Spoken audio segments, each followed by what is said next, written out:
The South African Women in Dialogue will mark its 20th commemorative event tackling issues facing women. Now, this comes at a time when women have borne the brunt of the COVID-19 pandemic. Just days ago, we heard of a mother who allegedly fed her children poison due to the pressure she was facing.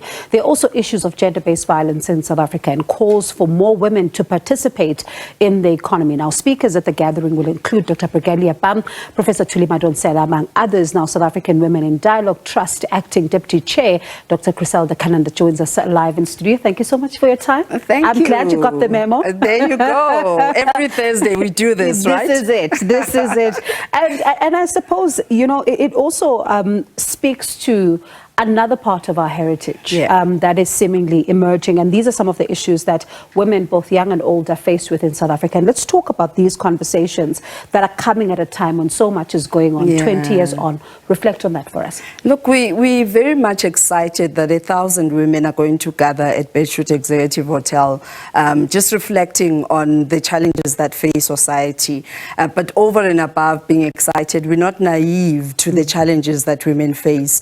And SAWID has always prided itself to not only, host talk shops, but rather be intentional in finding solutions, in eradicating poverty, in peaceful communities. And that's the space in which we are going to have these discussions on. And someone is wondering tonight because, we often talk about problems. We often talk about what is going on. And as you say, you're not naive to those problems. But let's talk about what this then means for women in South Africa currently. We look back and take pride in the fact that you mentioned earlier on that amongst the speakers are Dr. Brigalia, who is amongst the founding members of SAWID 20 years ago, Mamzanele Mbeki, the late Dr. Thandindlovu, and so many more, that in 2003 they came together believing that they are going to broker peace conversations in Tunisia, in the DRC. And as they were having these conversations, they are there as peacekeepers. But listening to the women, they actually realize that we have so much in common. Yeah. These issues that are being raised here are issues that are happening at home. And that's how SAWID was born. And we continuously ensure that we have a voice in policy developments. We have a voice in providing equality, even if we don't have the means, but make sure that we make the necessary noise and hold people accountable. And talking about something that you just talked about, the voice. Because it's something that we often hear, that the woman's voice is sometimes missing in these critical discussions. And one then wonders how important is that particular voice to be right there when conversations are being had and to drive what essentially happens. What I love about the model that SAWID followed, those many years ago when they decided that we need to then take this home and develop it in such a way that it speaks to the realities where we come from, but learning from countries that have done it before. And poverty at the time was one of the key challenges. And you look at South Africa now, poverty is still a challenge. And what we learned as SAWID, and we're hoping that government departments will begin to look at this model and replicate it, that we eradicate poverty from the family.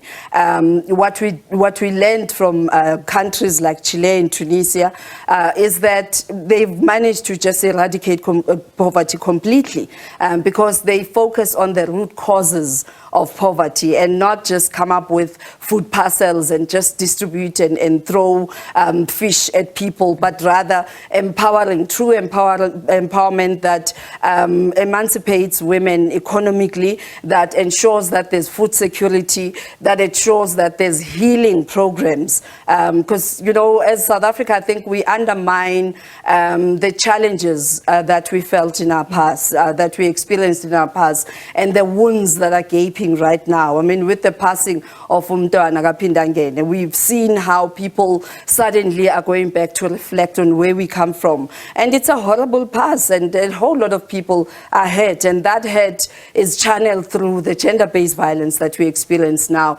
because these people come from homes that continue to perpetuate the unemployment, the poverty. It's expressed in ways that are violent. You talk about a woman who burnt her kids. We may say that it was an accident, but when you get to a place where you are so hungry that the only option is for you to kill yourself and kill your children, something has gone wrong with society. And I ask myself, where's your village? When we say it takes a village to raise a child, where is your village when you get to that point where you're feeling helpless and despondent? So these 1,000 women that are going to be under one roof are going to be empowered with skills that when they go back to their respective communities, bayazenzela, bavuka bazenzele, as one of our programs, where you are exposed to teaching information on how to resolve conflict, how to seek help, when to seek help, what does help entail, what does it look like, what does it mean that I need to be healed, I need to be whole. You know, the different religious practices that people are going to be exposed to, finance, management, education, talking about wills, that so many widowed women, especially in our black communities, they found themselves, you know, outside the family home simply because you are a female, you are a woman. And all those conversations are going to be there, that whilst he lives, that whilst you still love each other, make sure there's a will in place. Protect yourself. And there's something that you talk about, you know, the fact that it takes a village to raise a child. And I'm listening to what you're saying about one of the sessions where when to ask for help, how do you begin to have some of these conversations?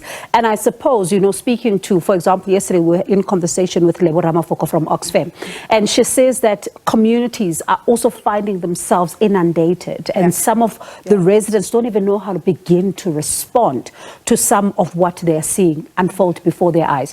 Are we taking the issues of mental health seriously, and do we even know how to respond to some of these issues as a country?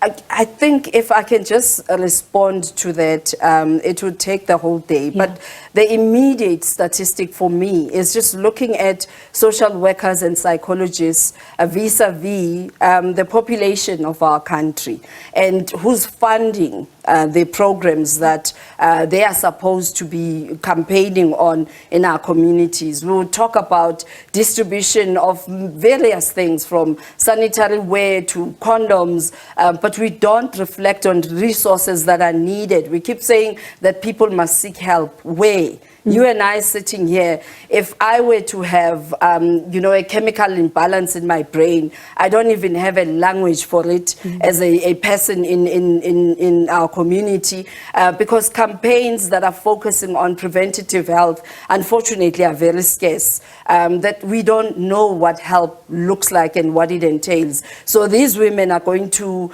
be exposed to a psychologist, some of them for the first time in their lives, that, you know, health education has always been regarded as a taboo subject, because when a person doesn't make sense, whether they're ill or perhaps there's depression or anxiety, we say bayahlanya. And this is the understanding, that's how we socialized. And how do we then begin to change this and shift that the women who are there will be exposed to when a gogo has dementia? This is what it means, that we do not go back and ban our elders because they're not making sense at the time. This is what it means medically. And when we believe that when we begin these conversations with those 1,000 women, hoping that, you know, for the 20 years that we've been doing this, like a ripple effect, each one teaches one. Now, finally, then, someone is watching from home and wondering that how do I then become part of the women who are in that particular room or tap into some of these resources? What do they do? Unfortunately, the registration is done. And I know a lot of women, when we say the registration is now closed, they go, but we are going to be on all social media platforms. And we do encourage you to just plug in Facebook, Twitter, it's called X now. Yes. Goodness. I'm still catching up with that as well. I'm still catching up as well. So it's X now. It's Facebook, it's X, it's Instagram. And we also have a website, www.sawid.org.za and engage with the conversation. Some of the conversations are going to be streamed live.